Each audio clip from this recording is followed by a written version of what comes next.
Welcome back, fourth grade. We are going to be picking up where we left off yesterday on our story for The Magic Finger by Roald Dahl.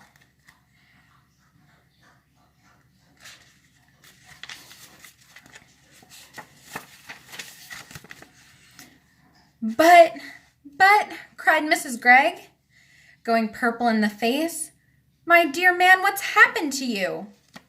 What's happened to both of us, you mean? Shouted Mr. Gregg. It was Mrs. Gregg's turn now to jump out of bed. She ran to look at herself in the glass, but she was not tall enough to see into it. She was even smaller than Mr. Gregg, and she too had got wings instead of arms.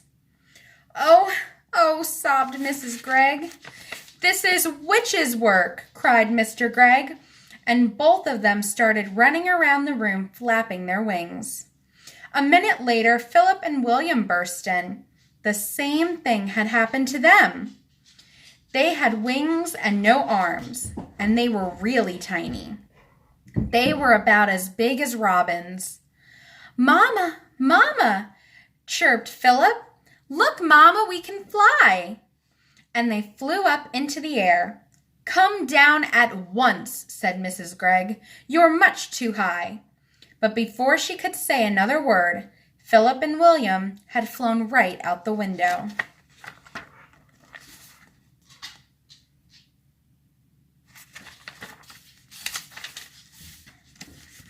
Mr. and Mrs. Gregg ran to the window and looked out. The two tiny boys were now high up in the sky. Then Mrs. Gregg said to Mr. Gregg, Do you think we could do that, my dear? I don't see why not, Mr. Gregg said. Come on, let's try. Mr. Gregg began to flap his wings hard, and all at once up he went. Then Mrs. Gregg did the same. Help, she cried as she started going up. Save me. Come on, said Mr. Gregg. Don't be afraid. So out the window they flew, far up into the sky, and it did not take them long to catch up with William and Philip. Soon the whole family was flying around and around together. Oh, isn't it lovely? Cried William. I've always wanted to know what it feels like to be a bird. Your wings are not getting tired, are they, dear? Mr. Gregg asked Mrs. Gregg. Not at all, Mrs. Gregg said. I could go on forever. Hey, look down there, said Philip. Somebody is walking in our garden.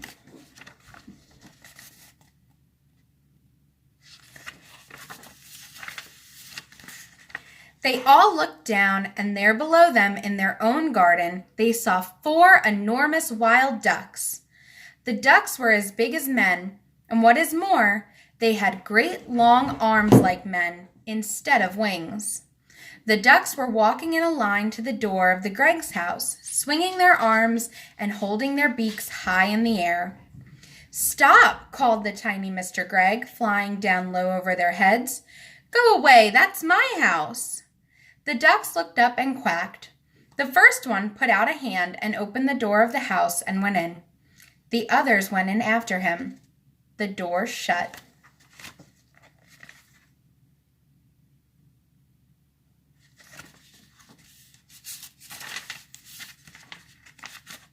The Greggs flew down and sat on the wall near the door. Mrs. Gregg began to cry. Oh dear, she sobbed. They have taken our house. What shall we do? We have no place to go. Even the boys began to cry a bit now. We will be eaten by cats and foxes in the night, said Philip. I want to sleep in my own bed, said William. Now then, said Mr. Gregg, it isn't any good crying. That won't help us. Shall I tell you what we are going to do? What? They said. Mr. Gregg looked at them and smiled. We are going to build a nest. A nest? They said. Can we do that? We must do it, said Mr. Gregg. We've got to have somewhere to sleep. Follow me. They flew off to a tall tree, and right at the top of it, Mr. Gregg chose the place for the nest.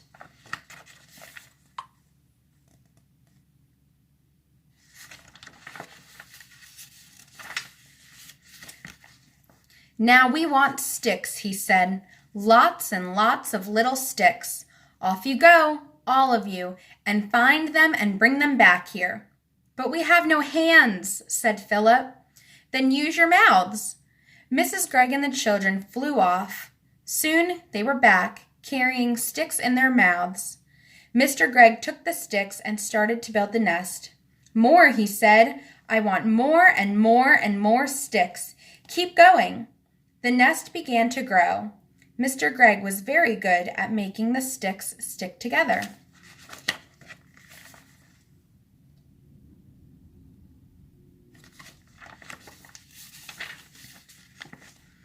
After a while, he said, that's enough sticks.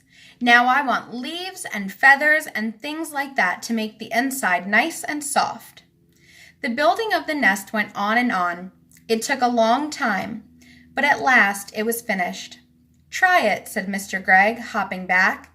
He was very pleased with his work.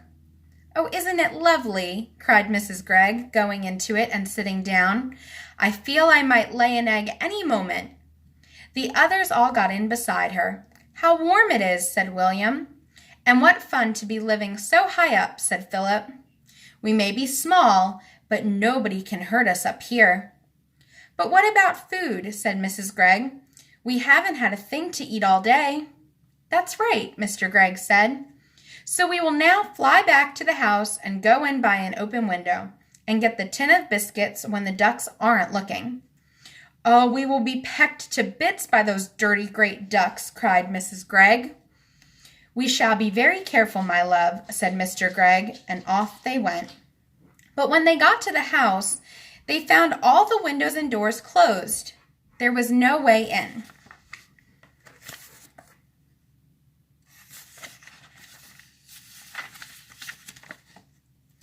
Just look at that beastly duck cooking at my stove, cried Mrs. Gregg as she flew past the kitchen window. How dare she? And look at that one holding my lovely gun, shouted Mr. Gregg. One of them is lying in my bed, yelled William, looking into a top window.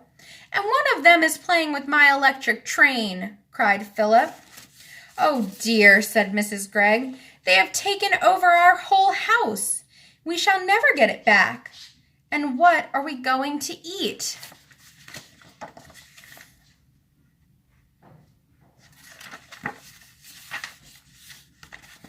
I will not eat worms, said Philip.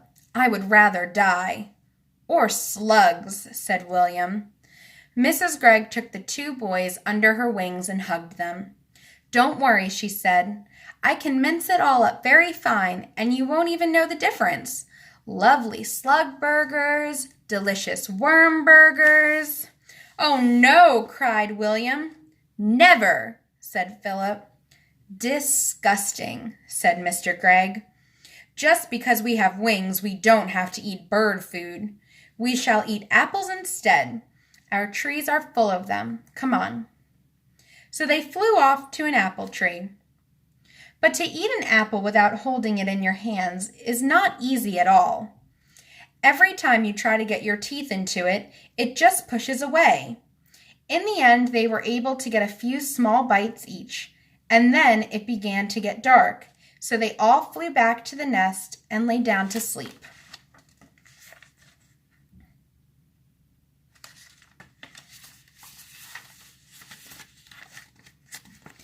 It must have been at about this time that I, back in my own house, picked up the telephone and tried to call Philip. I wanted to see if the family was all right. Hello, I said. Quack, said a voice at the other end. Who is it? I asked. Quack, quack. Philip, I said, is that you? Quack, quack, quack. Oh, stop it, I said. Then there came a very funny noise. It was like a bird laughing. I put down the telephone quickly. Oh, that magic finger, I cried. What has it done to my friends?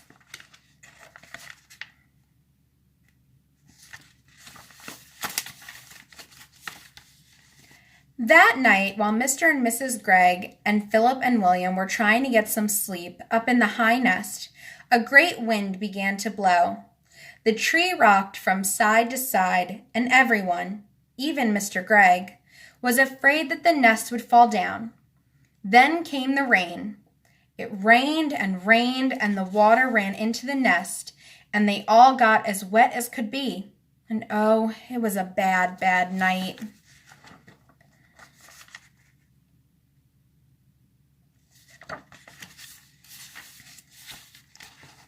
At last the morning came, and with it the warm sun.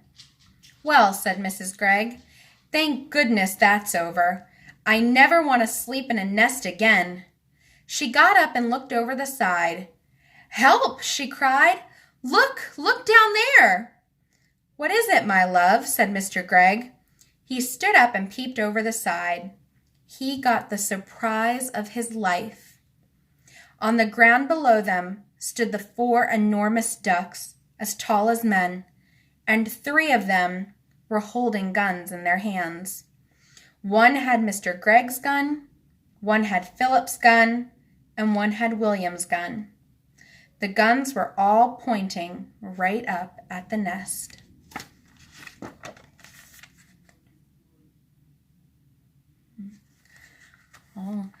Now, stay tuned tomorrow for the exciting conclusion of The Magic Finger. What do you think is going to happen to the Gregg family?